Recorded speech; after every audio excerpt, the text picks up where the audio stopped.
Now, the transfer portal has more or less had the dust kind of settle on it as of right now, but I think it's important as we look at the quarterback position, how much of an impact that can make for you across the scope of what you are from one year to the next.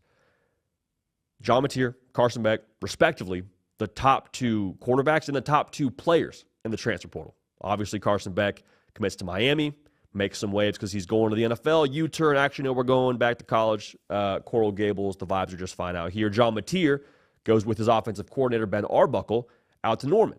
And if you're an Oklahoma fan, you're like, okay, here we go. Got a guy at quarterback, got a mobile guy at quarterback that's got some experience, and you go watch his highlight tape from last year. I mean, 44 total touchdowns. I said it yesterday. I don't care who you score 44 touchdowns against, dude. That, to me, is more than enough to get excited. But the real intrigue of this discussion, I think, starts when you look at what happened from this previous portal cycle of quarterbacks. The top 5 guys, per us here at On3.com, 4 of them were in the college football playoff, one of them being a backup in Dante Moore. And the top dude was Cam Ward, who I don't think anybody is questioning what he brought to the table for Miami last year. Like, if Cam Ward was the only factor you had to evaluate for Miami, they would have been a college football playoff team.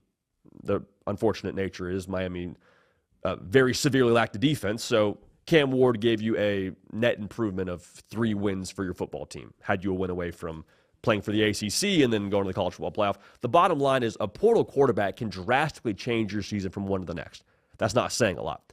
But when you look at the college football playoff field, 6 of the 12 teams had a portal quarterback. You're seeing where I'm going with this. So when we look at Beck and Mateer and what their future looks like in Norman and Coral Gables, respectively, there's a similar level, I believe, of expectation for both sides and both fan bases, but the entry points for these two dudes could not be more different when it comes to the 2025 season. Like Carson Beck, I love the Netflix show Last Chance U. They were awesome when they did more of the football side of things. This is kind of Carson Beck's Last Chance U with the caveat of him Last Chance U to be a first-round pick. What he did last year at Georgia left a lot of folks questioning, wanting, and in a lot of ways, when he declared for the NFL draft, a lot of people are like, whoa, hang on. Now, great year the year before, and we've said that many times, but for Carson Beck, if you want to go be a first-round pick in the NFL, you have got to ball this upcoming season at Miami. There's no way around that. Now, for John Mateer, it's the other side of this. Like, he is coming from a school that played a G5 schedule last year in Washington State with his offensive coordinator, with his quarterbacks coach. This is his chance to play the big show. Like, he is coming off a year where he went berserk. It's a chance now for him in the SEC, for a lot of folks that weren't staying up and watching games going down in Pullman, Washington, to go see what number 10 is all about. And to ultimately, I would have to believe, help his NFL draft stock when it's his time to go pro. The difference between the two situations, though, outside of their expectations and momentum, Carson Beck is showing up in Coral Gables post-surgery, having to get the elbow right, missing spring ball in a new system. John Mateer, the other side of that, is going, like I just said, with the same coordinator.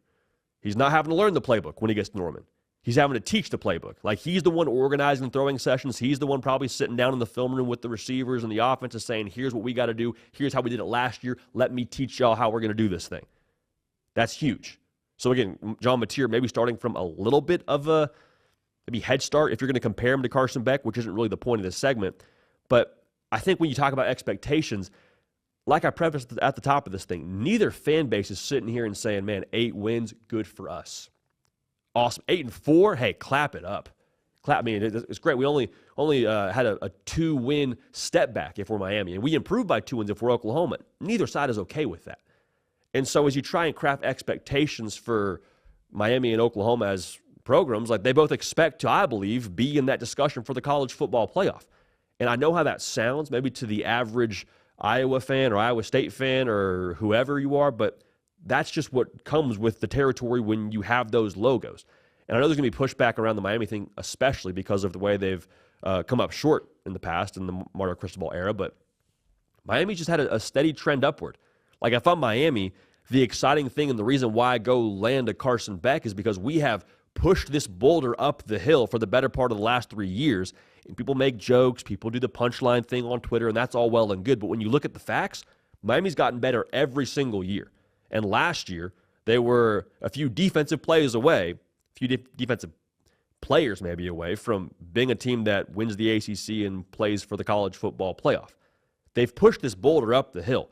The reality, though, they're not yet at the top of the mountain, so you still have to push that boulder a little bit more. And if you're not able to push it over to the top where that boulder can rest for a second and people know what Miami football is without a shadow of a doubt, it's going to fall back on you. If Miami won 7 games next year, is Mario Cristobal the right guy? Are we sure they're heading the right direction? All those things would be said. And that's obviously a bad vibe for Miami fans, but even more importantly, or as importantly, it's a bad vibe because of what it would mean for you on the recruiting trail. Because Florida, trending upwards. Clemson, trending upwards. Like the schools you compete with, both in your conference or on the recruiting trail, Florida obviously more recruiting trail, not in the conference, that's going to set you back a little bit here. So if they can push it up the mountain with a Carson Beck, they're going to have a chance to do something. And for Oklahoma, they're just trying to put jumper cables to the Brent Venables experience.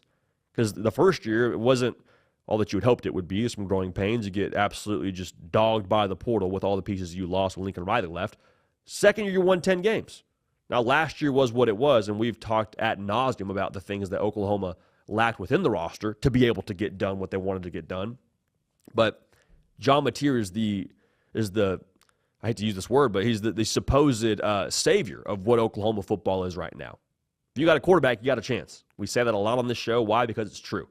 And so going back to expectations, as you try and craft expectations for both these teams and both these quarterbacks, if it's me, all I'm asking for, if I'm a Miami fan or I'm an Oklahoma fan, just don't be absent in any department. Like Oklahoma last year on the offensive line, they were absent. Sounds harsh, 12.5% sack rate, it's borderline absent. Can't be absent this year. You can be better because of John Mateer and what he does running around, but you can't have a similar sack rate to that and expect to get to where you want to go. For Miami, can't be absent on defense. Absent is a harsh word to use because they would string it together in different quarters and halves, but if Miami, it just cuts down the points allowed per game by, 5 points, are they in the college football playoff? Do they get a chance to at least compete for the ACC championship? I don't know, but I think you feel a lot better about your chances. So if you can have a little bit of improvement on that side and not be absent on defense, then it goes back to who you acquired at quarterback. And it's tough to put the total college football playoff expectation on either of these guys in good faith, but here's what I will say. There's lesser quarterbacks than a Carson Beck and a John Mateer that have taken their team to the college football playoff. Now, what role they took in getting their team to the college football playoff is another discussion, but I would take John Mateer and Carson Beck over a Connor Cook. I take him over a Blake Sims. No shade to either of those dudes. And they were both asked to do different things and did it at a high enough level to get their team into the 4-team playoff. But I do think that when you talk about what they could mean and what they could be, if you do the right things around them, I truly believe both these guys are good enough to get you to where you want to go, which is ultimately a spot in the postseason. Now, Oklahoma's schedule is Squid Games level. Miami has got a work cut out for them early on in the year when they got to play Notre Dame. It's not going to be easy, but that's why you brought these dudes in, to elevate the rest of your roster, to elevate the rest of your team, and again, to get you to the postseason, get you over the hump if you're Miami, and to get you back to where you expect to be if you're Oklahoma. It's wild. A portal quarterback can make the difference for you. Sometimes that's all it is. Sometimes that's all you need. Arizona State with Sam Leavitt was a nice example of that this year. Quinn Ewers, all the shade he's gotten from this past season is fair, but his trajectory with what he did at Texas kind of lines up with Sark. Say what you want about Quinn Ewers, been in the college football playoff twice in the 4-team and the 12-team model. So, also, I can't believe I didn't lead with this. Both the quarterbacks that were in the national championship, both transfers in Ryan Leonard and Will Howard.